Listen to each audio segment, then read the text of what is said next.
مسجد نبوی میں اعتکاف کا آغاز روح پرور مناظر آخری عشرے کے لیے انتظامات مزید سخت رمضان مبارک کے آخری عشرے کی تیاریوں کے سلسلے میں مکہ مکرمہ اور مدینہ منورہ میں انتظامات مزید سخت کر دیے گئے ہیں۔ حکام نے 18,000 سے زائد اہلکاروں کے ساتھ قریباً 6,000 گاڑیاں اور مختلف آلات تعینات کر دی ہیں، جبکہ مسجد نبوی میں عبادت گزاروں نے اعتکاف بھی شروع کر دیا ہے۔ میڈیا رپورٹس کے مطابق جن افراد نے رجسٹریشن مکمل کر کے اجازت نامے حاصل کیے تھے، انہوں نے مسجد نبوی میں اعتکاف کی عبادت کا آغاز کر دیا ہے۔ مسجد الحرام اور مسجد نبوی کے امور کی دیکھ بھال کے ذمہ دار ادارے کی جانب سے عبادت گزاروں کے لیے متعدد سہولیات فراہم کی جا رہی ہیں،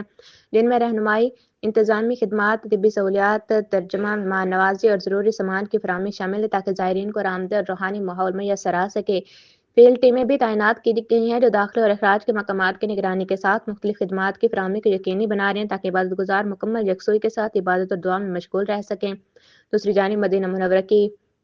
بلدیہ نے بھی مسجد نبوی اور شہر کی دیگر بڑی مساجد میں آنے والے زائرین کو سہولیات فراہم کرنے کے لیے اقدامات تیز کر دیے ہیں۔ اس مقصد کے لیے 5,700 سے زائد اہلکاروں کے ساتھ 1,230 آپریشنل گاڑیاں اور دیگر آلات متحرک کیے گئے ہیں۔